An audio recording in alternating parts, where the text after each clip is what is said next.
Welcome to the Shit Creek Survivor Show, the show where we openly discuss getting stuck up shit creek without a paddle, celebrate that somehow we got out, and most importantly, share how we got out of our own shit creek. Okay? For those not familiar with the term stuck up shit creek without a paddle, it refers to situations, places, and times that we ended up in places in life that we never thought or believed could possibly happen to us. But they did. But somehow we got out. And it's important for us to share how we did that. This is where we share the stories to help each other going through something in this everything is perfect, fake social media world where people act like everything is and everything has always been and always will be perfect. Like their childhood plans have gone perfectly true. No bumps in the road. Bullshit.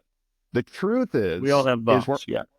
exactly. We've all either been through something, we're either going through something, or we will go through something. Now, it just depends where you land between the three.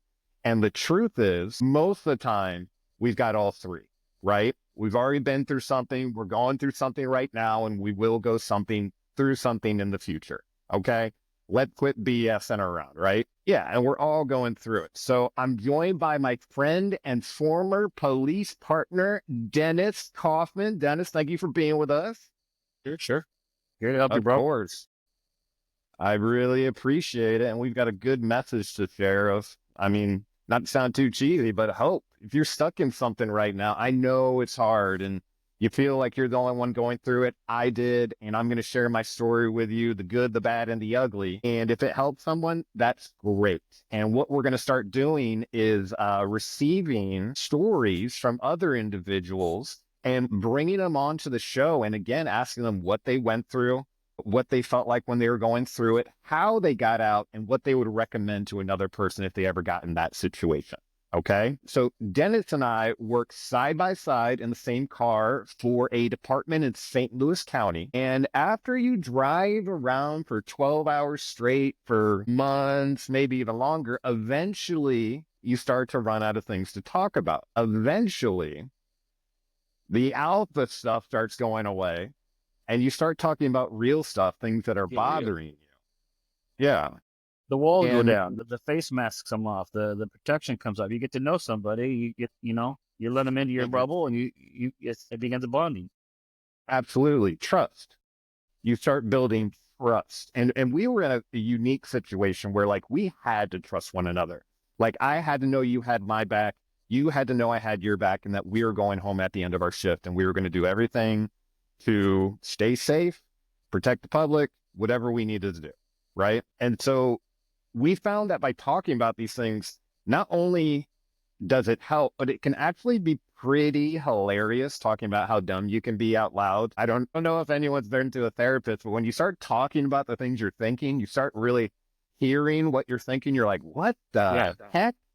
And yeah, and especially in reflection, you're like, ooh, I don't know where I was that day, but I was not in a good place. So yeah, we started talking about these things and things start to get better and, our trust went up and all that kind of stuff. And it really, really, really did help, building that trust and being able to share stories that you may not share with that. I wouldn't share the stories that I share with Kaufman usually with the rest of the department. There's things I discussed with Dennis that I probably didn't discuss with my wife because I needed a third party to talk to. And sucks for Dennis, but he was there, so I Yeah. got to talk to him about stuff, buying new houses and stresses involved with that and crisis in life, whatever it may be, and calls Right. we had been on, And whatever it may calls. be. Yeah. But yeah, Like the after action um, reviews kind of thing. That's a big exactly. one too. But it's more than that. It was also just being human. Absolutely. Nothing was Absolutely. off limits. You could talk about anything. I think that's where you Yeah. first start getting the concept of something like this show. I think you needed the event to happen to kind of kick you in the butt to get you the rest of the way. But we already kind of did this. We kind of already did this on a smaller scale in the car together, where we could just talk about things that were happening in life, Yeah. or on a call that just happened, or whatever, and our responses to it, how we felt about it, and because we had broke down the walls already and the barriers already, we were able to bounce things off of each other like you're supposed to be able to without any of the distractions. without the pride, 100%. without the ego, and all that kind of stuff. So that, hey, that's what we're here to do right now too. So There we hopefully we'll go. help There somebody. we go. So What do you basically, have for us today, big man? yeah. So episode one, I'm going to dump my story all over you.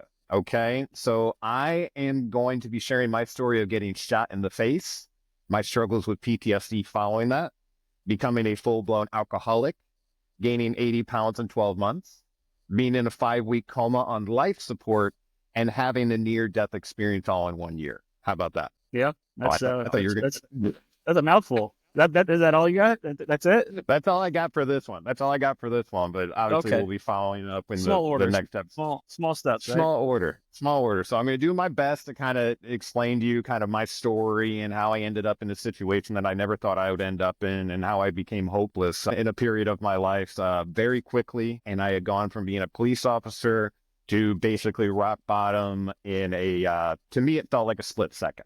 But it obviously took some time, but let me get into it, okay? So, to bring you up to speed, it's March 2015 in St. Louis, Missouri, and I'm dispatched individually as an individual to help Ferguson Police Department with crowd control following an officer-involved shooting.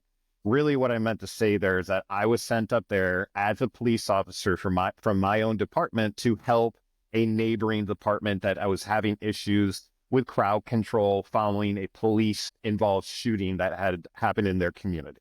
Okay. I had been up there on multiple occasions, so this was pretty typical at this point. Again, there had been a lot of civil unrest, and our job was to get up there and make sure no one was getting hurt, make sure no one was destroying any property, anything like that, and protect people's right to protest. Okay.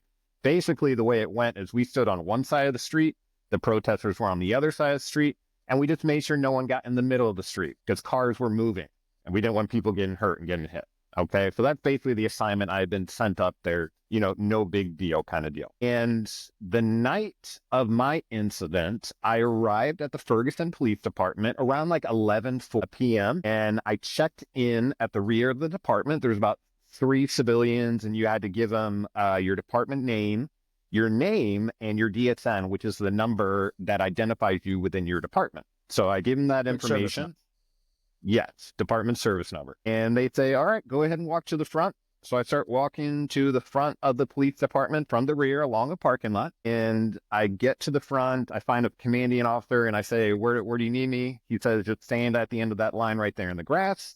I moved over to the grass. I stood in line, shoulder to shoulder with another police officer who was on my left side. No one was on my right side. That was actually an open space and another building to the right, which actually was the fire department, but it was a little bit away. And so I'm standing there and I start chit-chatting with the officer next to me. Turns out he was from a department from the city that I just moved into with my wife. And I was kind of wanting to know about the neighborhood and all that kind of stuff. Did we move into the right area? What's the crime rate? Did I make a mistake? That sort of deal. Was it too good to be true? And, everything was good. We're just chit-chatting. And I'm standing there, and I remember it, a clear as day. I'm standing there, and I'm looking across the street. Again, it wasn't very crowded. There was a crowd, and then there was a street in between the crowd. And then over here was another part of a crowd, a street that was moving away from us. And there was someone barbecuing over here. So smelled good too, right? So we're having a good time. And I'm standing there and I see a car moving from my right to left, a red car, and it moves from my right and then it takes a right turn and it goes up the hill away from me. At that moment, I turned to my left because there was a news crew over here. And for whatever reason, and this has never happened to me before, whether it be in police work or anything else, I literally heard in my head, Grandma would want you to look at that red car. So I looked back at the red car, and right as I looked this way, I got spun around.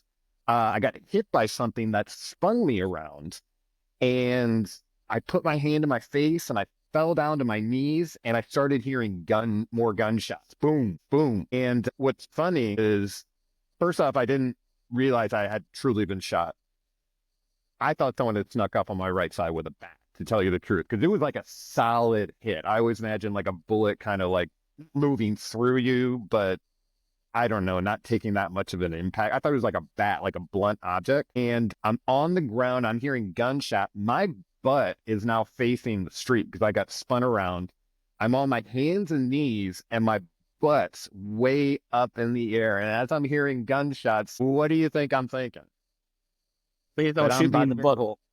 Exactly. I'm about to get shot in the ass in front of the news as a police officer.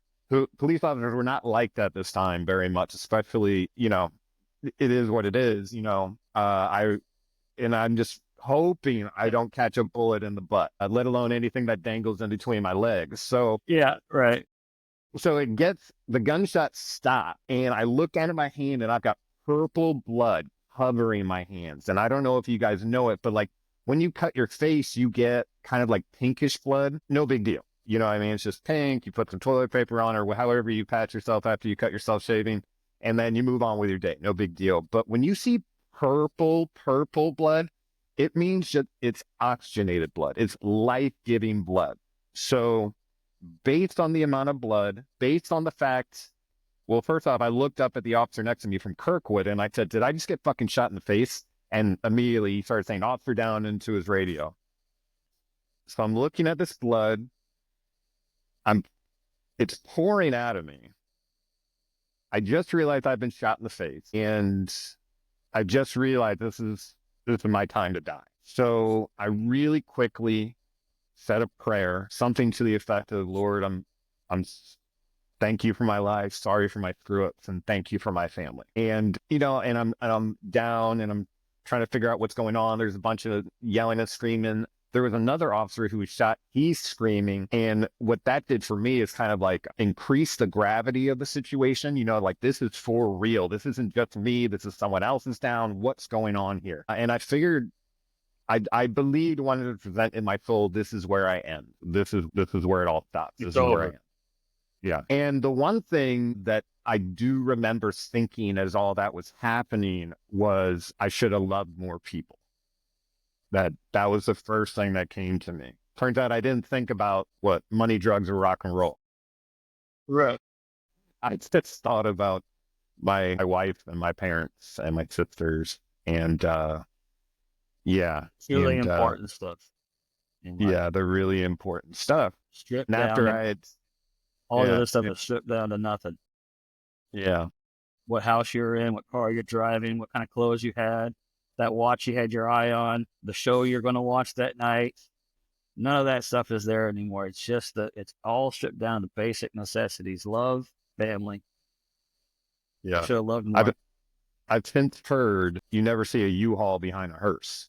And I think that's a great saying, because, it's really funny. If you look hard enough online, you will find a U-Haul behind a hearse, or some. Well, I'm sure sort of somebody thing. made it as a meme now. Why not? Yeah, I think I posted it one time, but it's really like, it's so true. You don't take it when you go. And it doesn't matter at the end of the day. And it doesn't matter. Just in that moment of just pure clarity, like, I should have loved more people, that sort of thing. And it was a moment.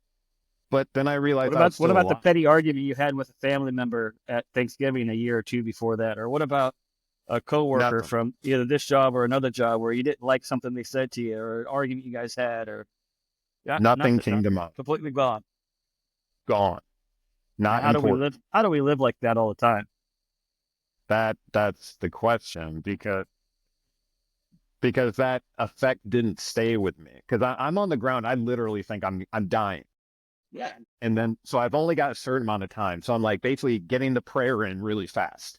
And then I realized like the paramedics aren't going to come and help me until the scene is secured, right? It doesn't make sense for them to run in and get shot. You know what I mean? The gunshot, the scene is still going on, although the gunshots have stopped. I guess the car's gone away at this point, but now I'm waiting there to die. And I realize that my parents and my wife are going to figure out that I was laying here for an extended period of time, kind of waiting for death. And I didn't want them to think that I was scared. Obviously, I was terrified, but I wouldn't admit that in the moment. I was trying to be tough. And so I was like, I was like, if I get up and start moving, they'll know I didn't quit. And that at least will be something nice to be said, because I really think I'm dying. And I'm realizing I'm dying now on the ground in Ferguson, shot by a civilian, trying to be a police officer, trying to help people. And it's all kind of collapsing. And I'm just like, is this really where I end? And I accepted it. Then I'm like, I'm going to keep moving. So I got to the parking lot from the grass and I was still up and I kept moving. I fully thought I was just going to fall out, just fall out. I'm by myself. There's officers with their guns out pointing up towards the hill that was moving away from us where the gunshots came from.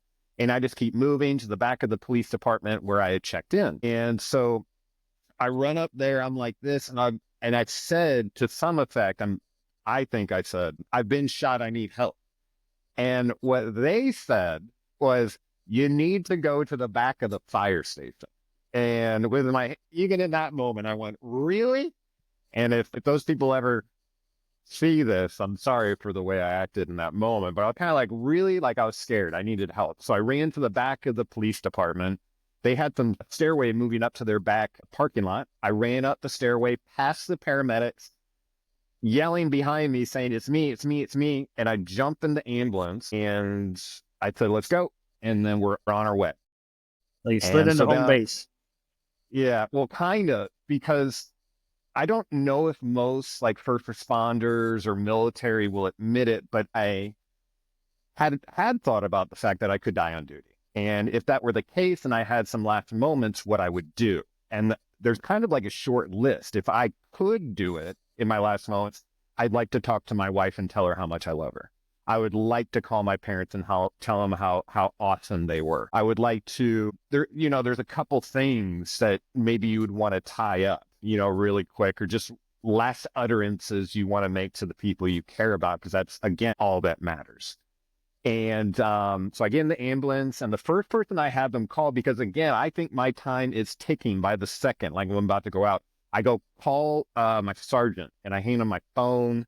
They get a hold of sergeant. They let him know, that I was injured, where I was going, where I had been injured. And then it was his assignment then, and I knew it, that he had the tools in a way then to get a hold of my wife and my family to let them know what's going on. But once I get off the phone with them, turns out I could make another phone call because I was still awake. So I asked him to call my wife.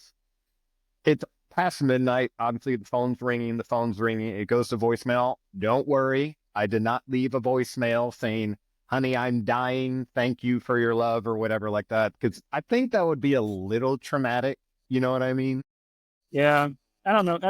If you really felt like doing it and you did it, it wouldn't be a bad thing, I guess.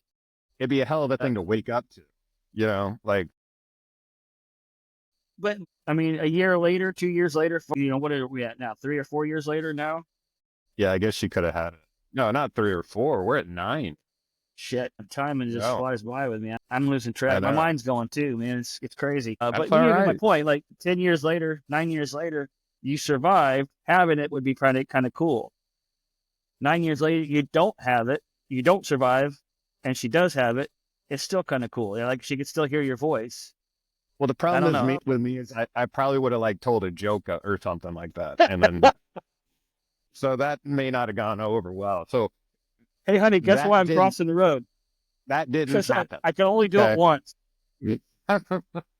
That didn't happen. But what I did do is, I did the classic mama's boy, parents boy thing, and I asked the paramedics to call my parents, because again, I think I'm about to die. And lo and behold, my mom did pick up, and I pretty much said to her, Mom, it's me. I've been shot. I don't know if it's going to be okay. But I just wanted to tell you that you and Dad are the best parents in the entire world, and that I'm sorry if I was ever kind of a screw up. And my mom, who is born and raised in London, England, in true British fashion, said, love, you're going to be okay.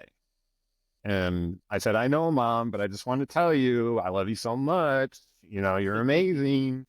And she's like, honey, I'm going to see you in just a little bit. I'll see you soon. I'm like, okay. That's good. It's keeping hope alive. I mean, that's how you're supposed to talk to somebody if they're about to die even. I know. You got to give them the hope. You got to talk hopeful to them. Yep. and that must have been hard. So now I'm in the ambulance and I have run through my short list that I'm talking about. I have no one else to call, no concessions to make, nothing like that. Thank God. And so I start talking to the paramedics. I'm like, where is it? And they're like, we think we found it in your neck. I'm like, in my neck? And they're like, yeah. I'm like, am I going to die? And they're like, no, you're not going to die. And then I was like, no, am I going to die? You have to tell me right, You have to tell me.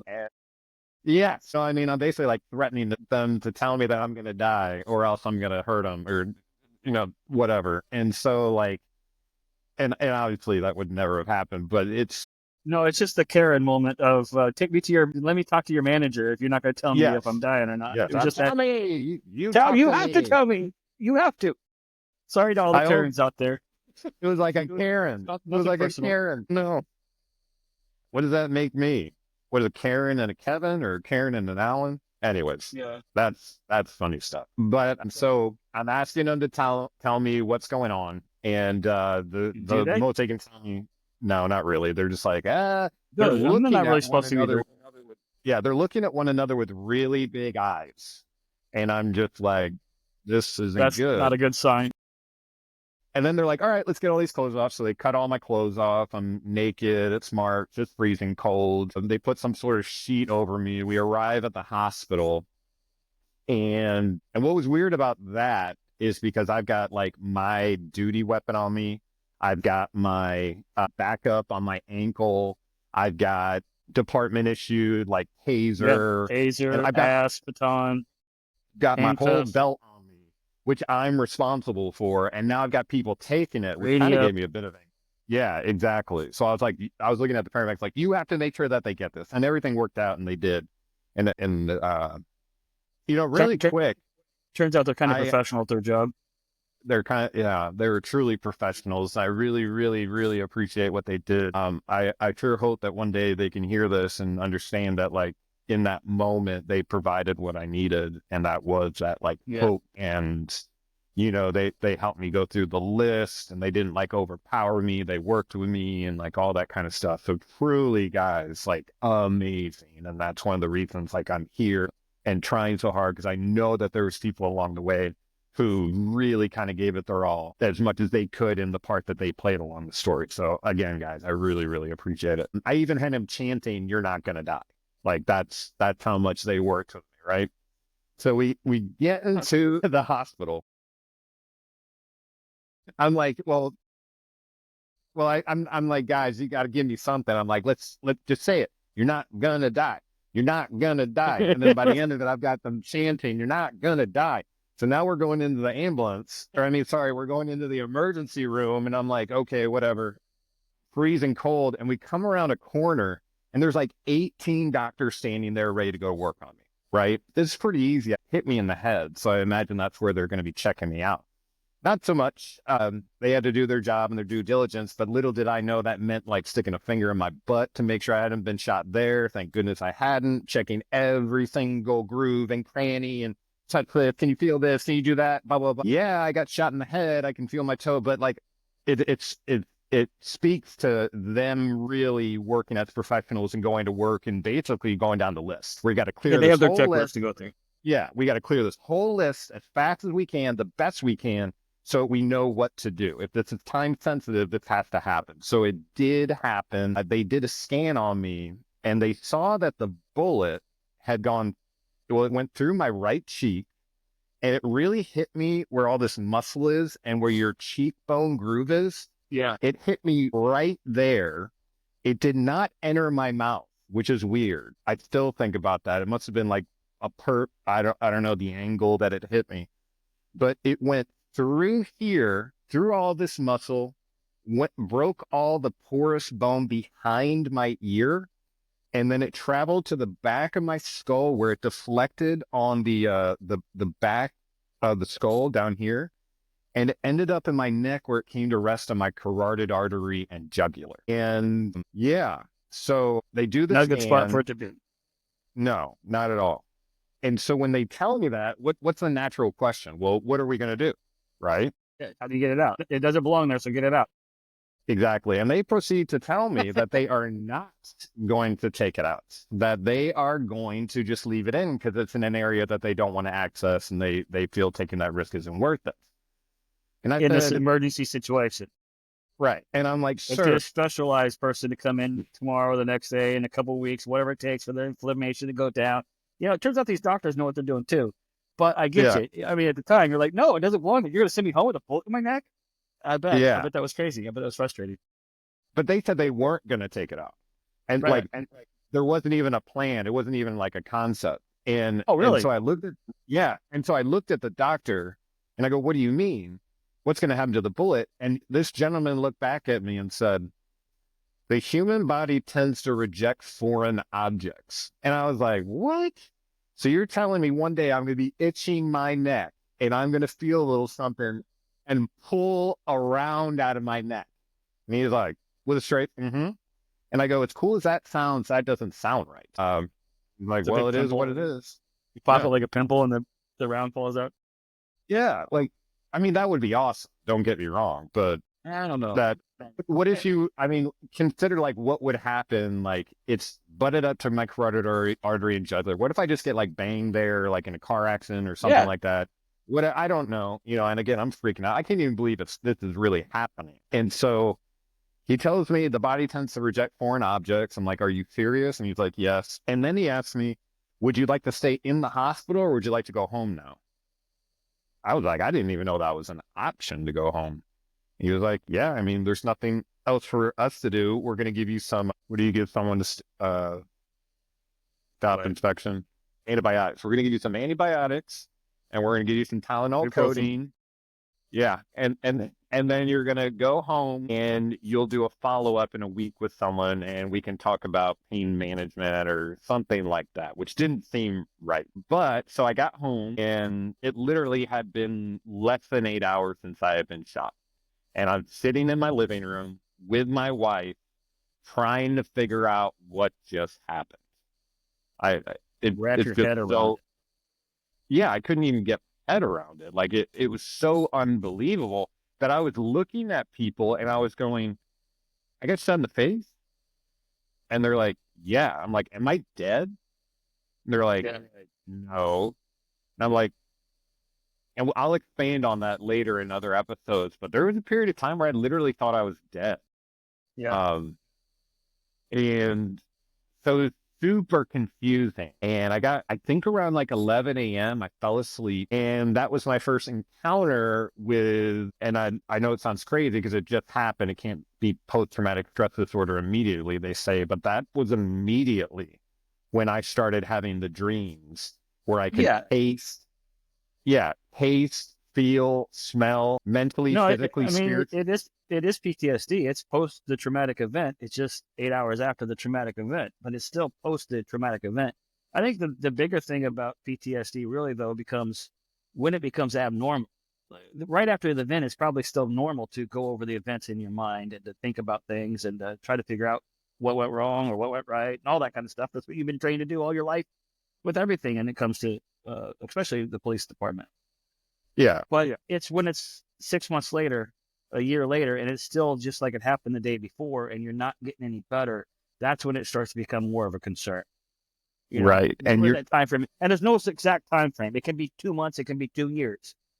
It's Mhm. just at some point in time, it's too long, and something needs to be done about it. It's no longer normal to still live your life in the fear that you have, like this could happen again in any moment. Right.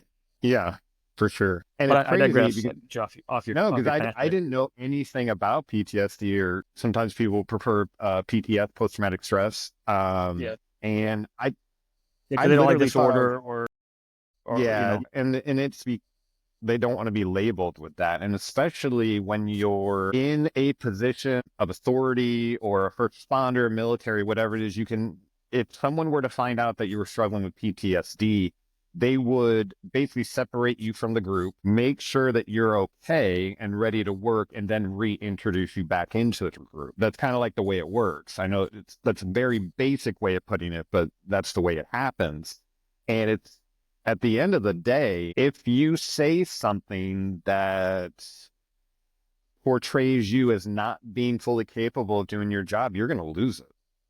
Yeah, well, Simple as you're that. putting doubt in somebody's mind, and truth Right. be told, you can understand that. Yeah.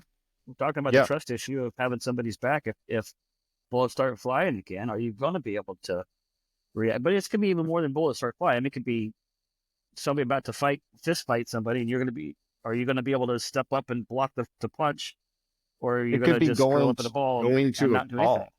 Yeah. Yeah, Showing up at work, going to a call. You know what I mean? Like it all, avoiding going to a call, driving the other direction. that would be awful. I've never been guilty of that one. I didn't that, yeah.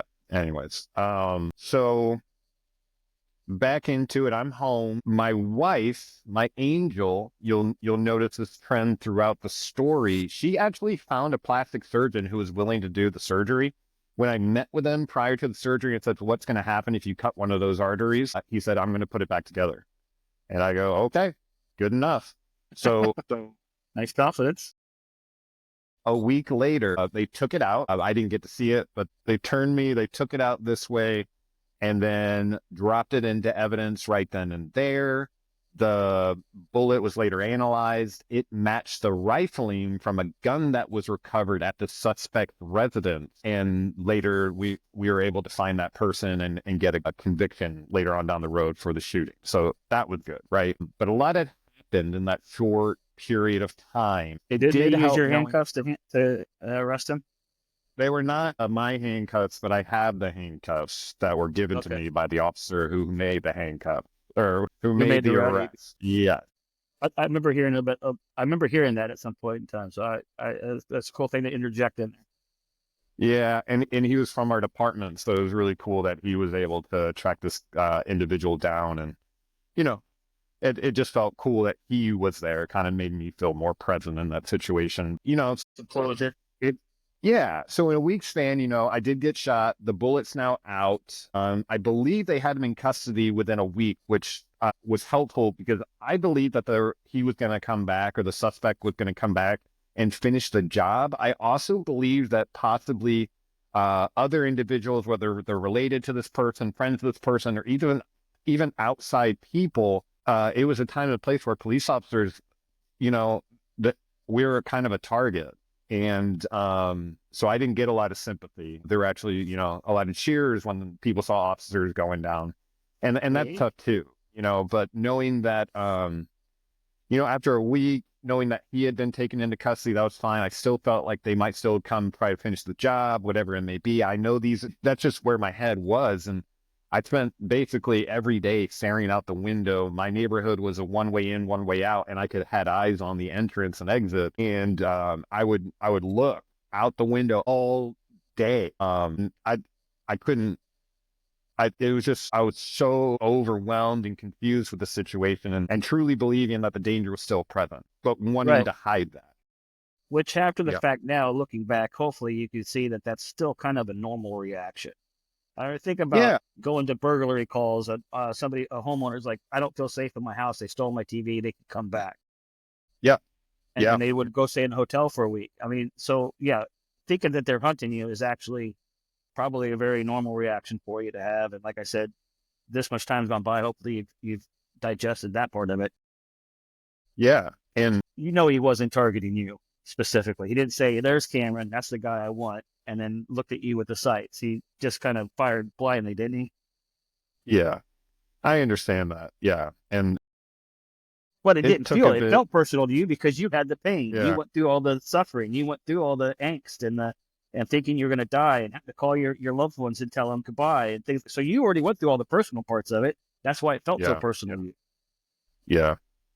Yeah, for sure. And when I later went to court and told my side of the story and pretty much what I just shared with everyone here, I saw him and I knew in my heart that he hadn't aimed at me. It turns out he had shot me out of his sunroof. So if anything, I mean, that's crazy that he stood played up the in the lottery. driver's seat, turned around, and yeah, and he had distance on us. He wasn't face to face with us or anything like that. That distance probably saved my life. And in a lot of Yeah, well, respects. But yeah, suddenly in this week, I'm totally confused. I don't know what's going on. The department's telling me not to talk with anybody. You know, I've shut down all my social media, whatever it is. I'm basically hiding inside my house. And I'm experiencing the initial effects of PTSD. And I know we kind of talked about it earlier, but PTSD or PTS is a anxiety disorder that a person may develop after experiencing or witnessing an extreme or overwhelming traumatic event during which they felt intense fear, helplessness, or horror. The dominant symptoms for PTSD, one of them is emotional numbing, like non-responsiveness.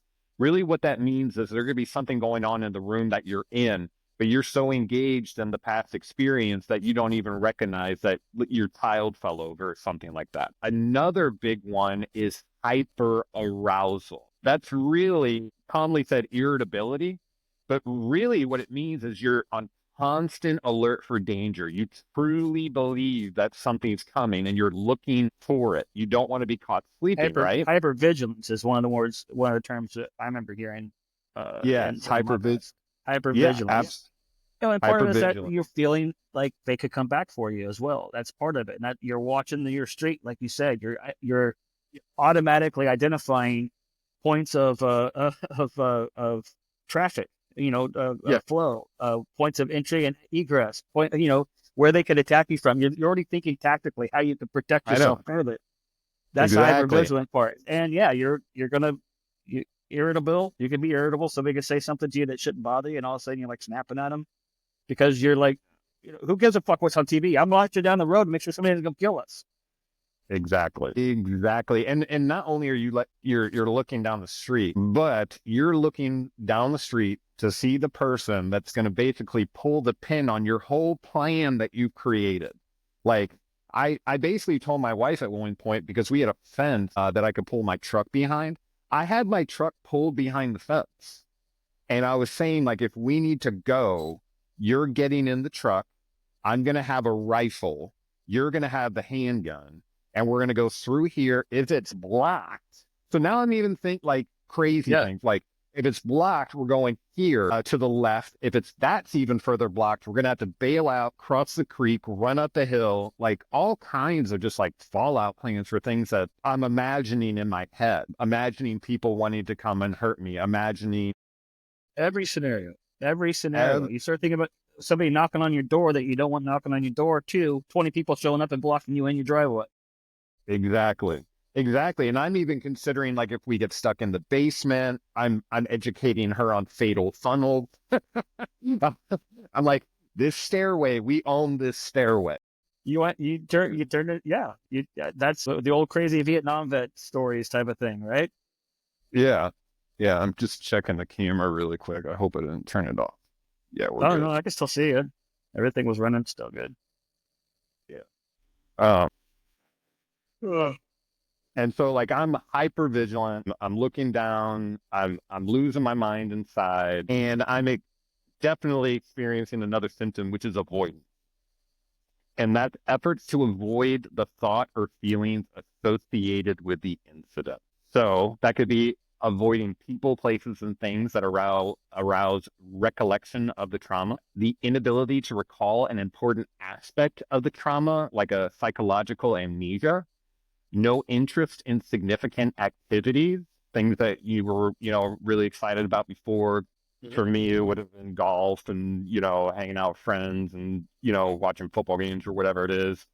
So no interest in significant activities, feeling detached or estranged from others, restricted range of effect or unable to have loving feelings, unable to kind of access that like inner you that connects with your partner, sense of foreshadowed or foreshortened future, meaning you no longer believe that you have a future career, life, family, that everything is going to be cut short.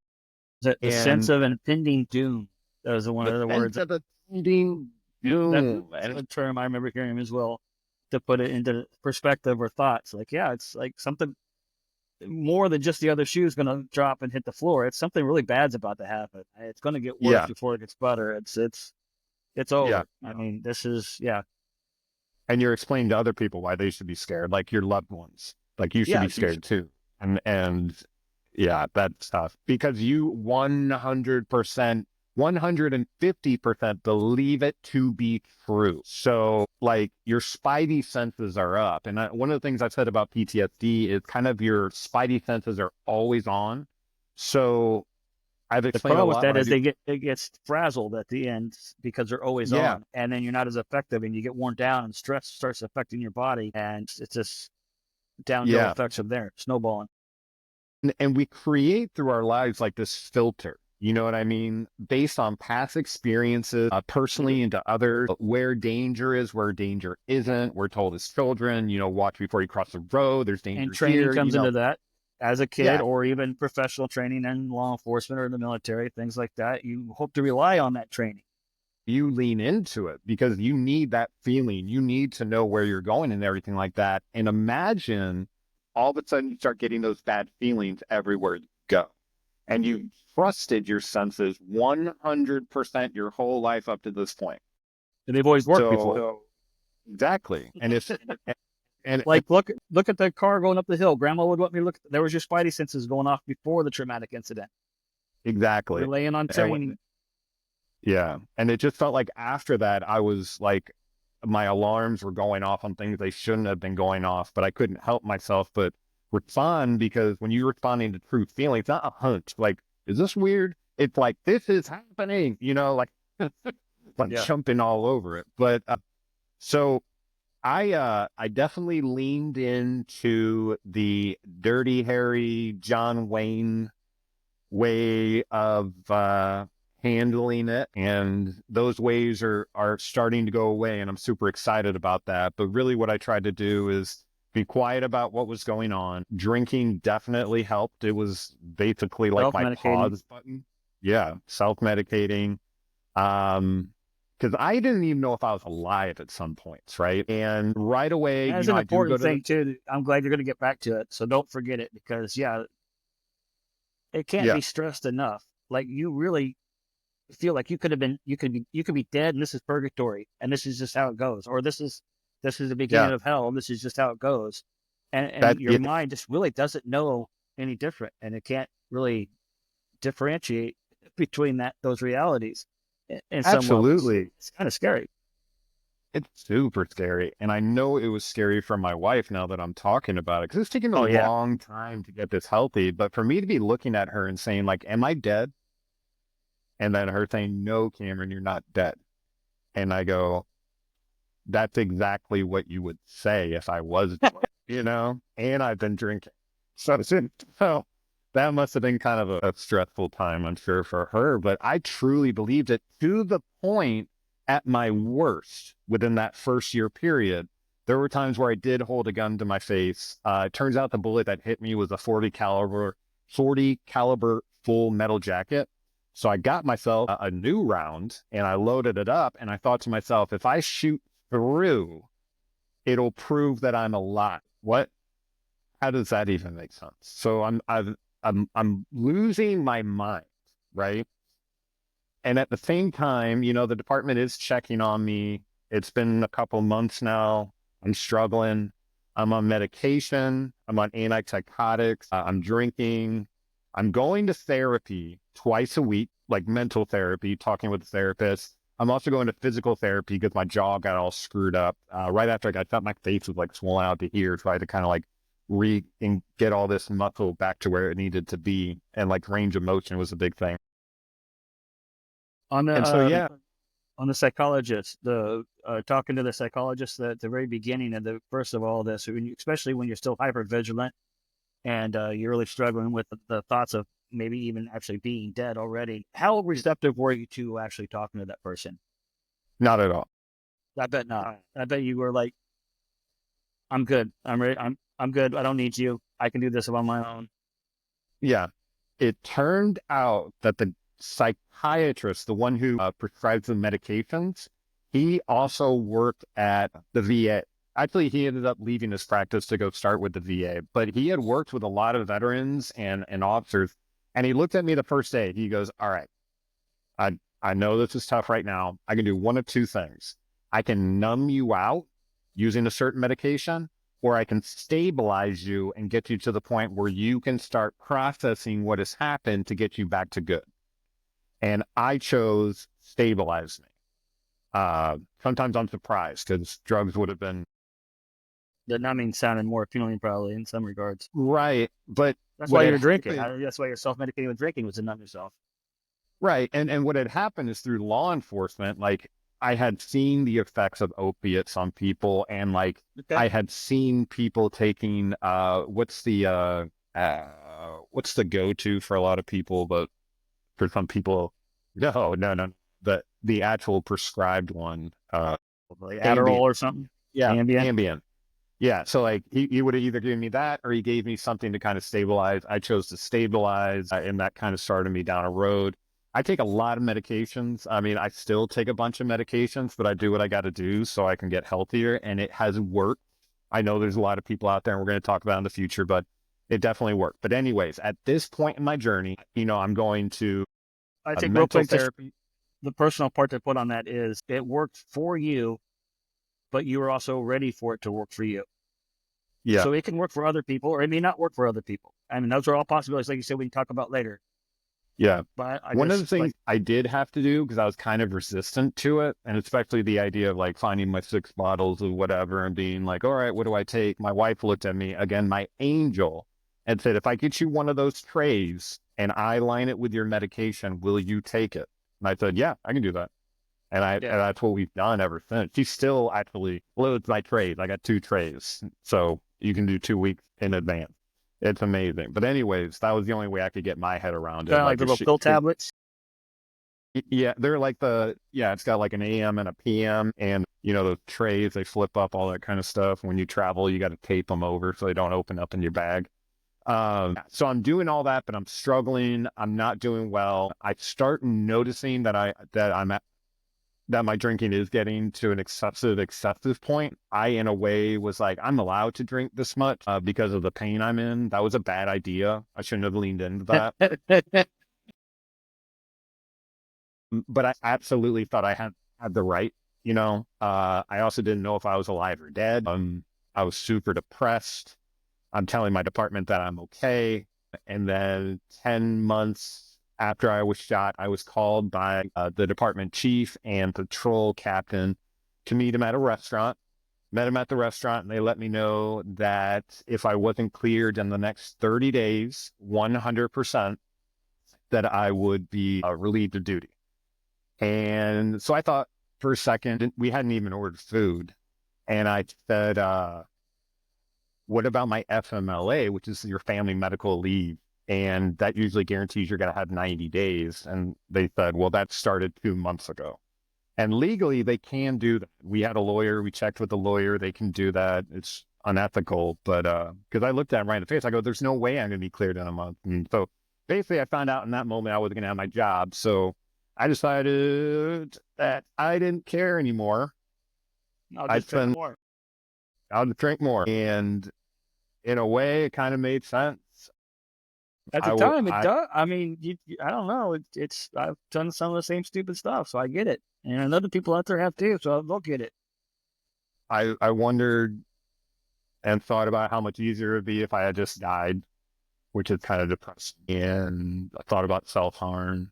I also thought about hurting individuals who had hurt me from the department, and then hurting myself. And in my yeah.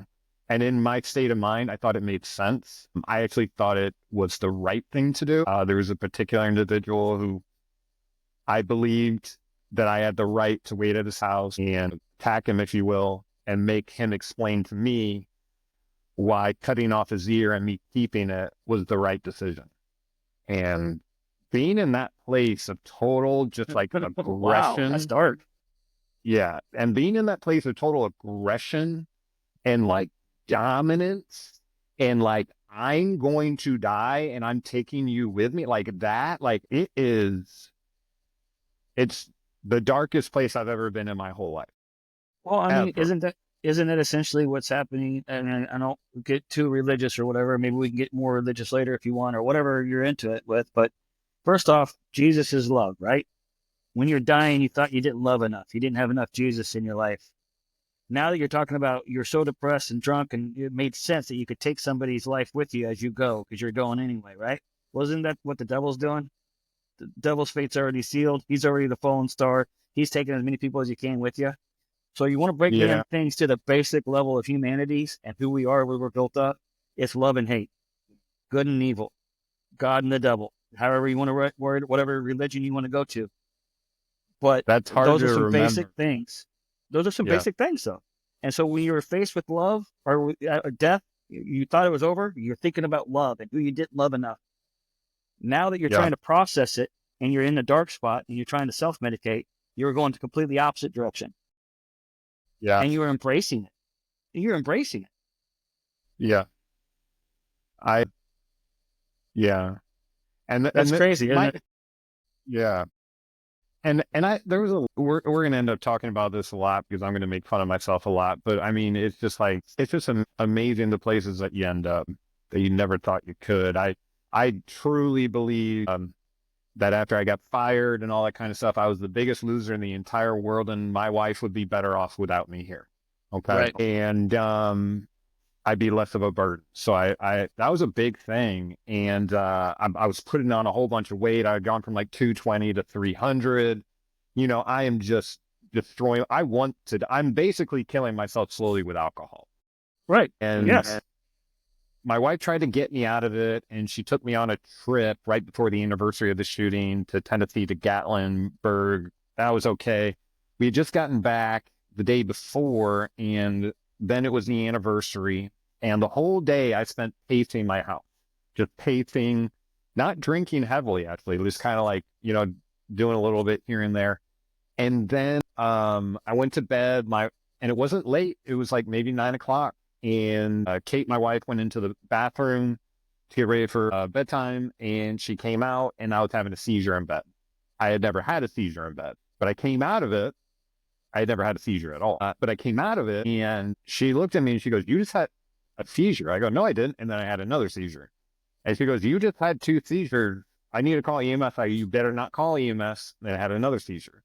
And Yeah. and I don't remember all this. It's kind of like You think pieced this is together. from the drinking, the stress, combination, something The else? combination of everything. When I got to the hospital, they did kind of shine a little light on what was going on physically. But for me, I'm ready to die. I'm having seizures. EMS shows up. I'm refusing care. Police show up. I'm having another seizure. Where now the police are going around the house, and they're like, "Are there guns in the house? Has he hurt you?" All this kind of stuff. So I'm about to like lose it. And a smart police officer looked at me and he goes, "Does your wife deserve to be this scared?" And I said, "No."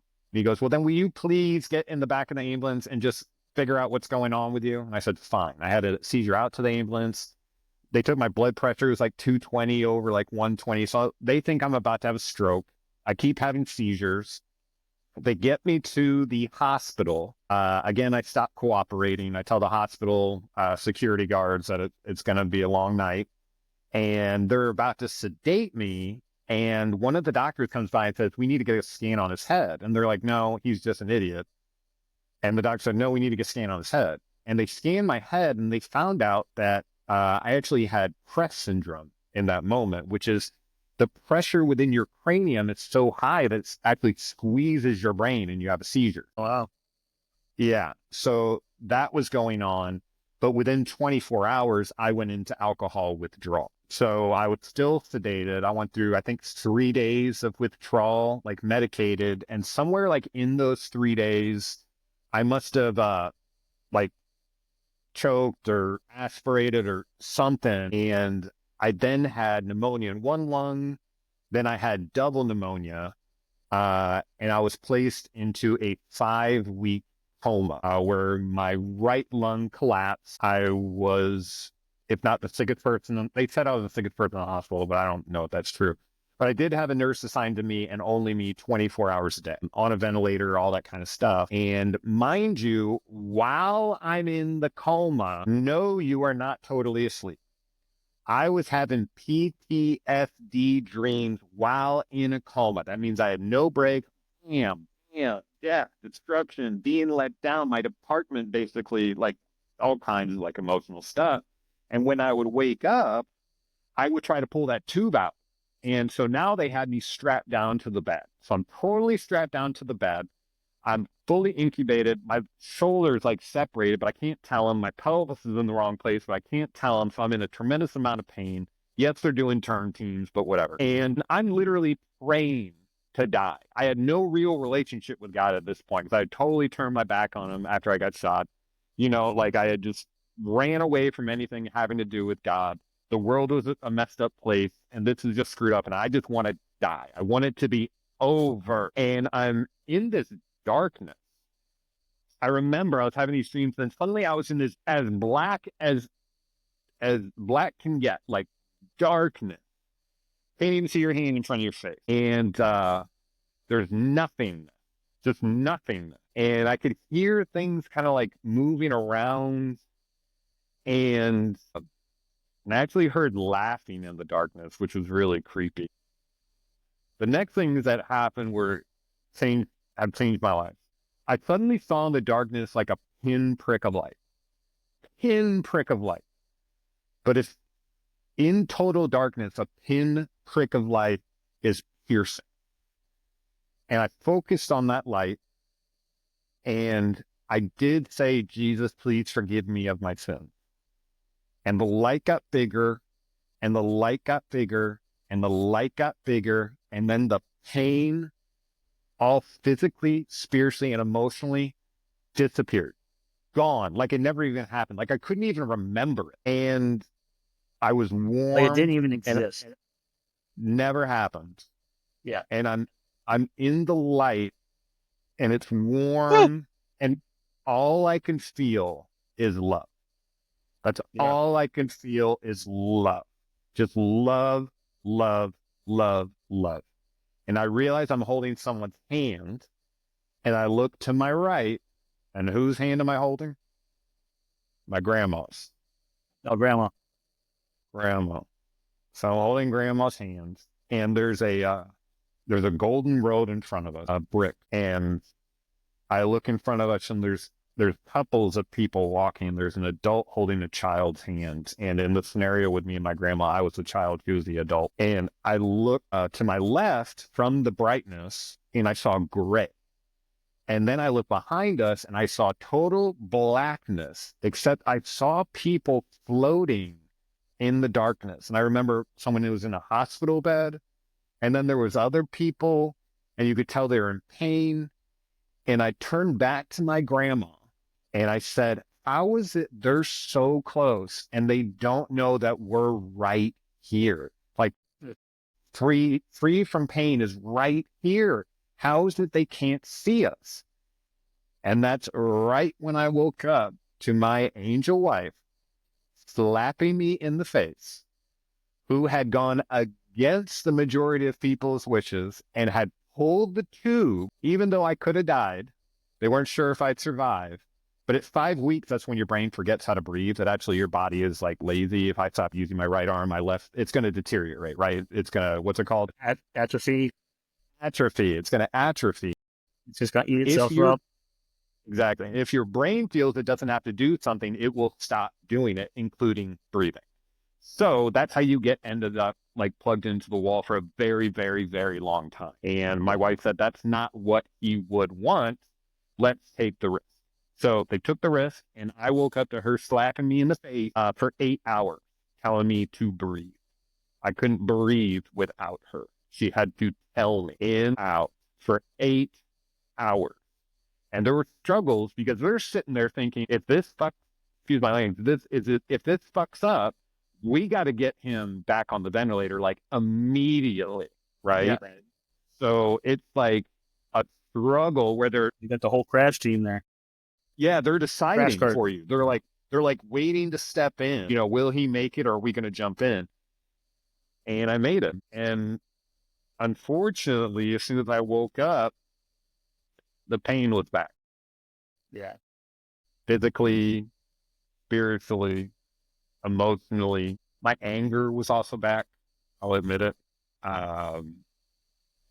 Which makes not a whole lot of sense given what I had just seen.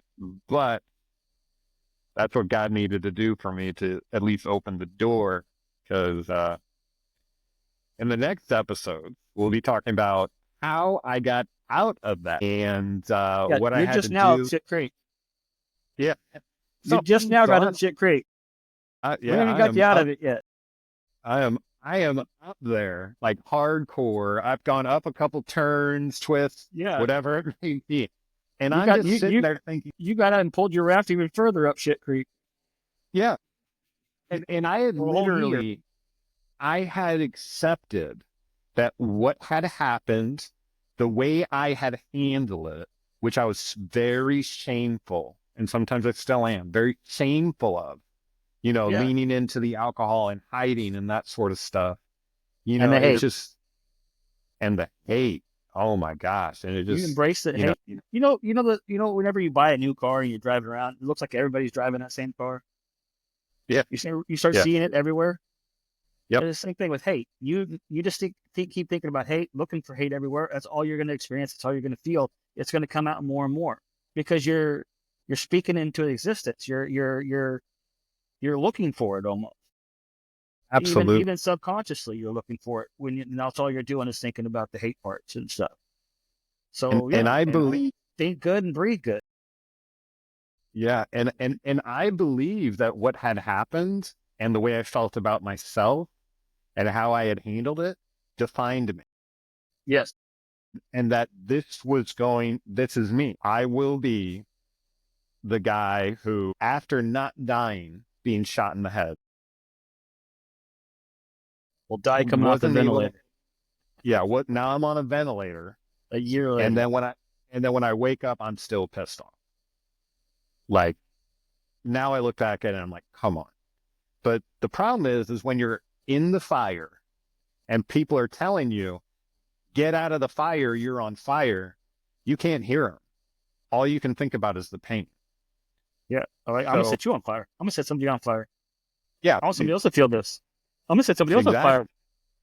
That's a huge thing. That's a huge thing. Like, you get to the point where, guys that you had shared drinks with and been like, I'll take a bullet for you, you take a bullet for me, that sort of thing. And you feel like, in my scenario, I was like, I thought I did the ultimate thing here, and now they don't want me.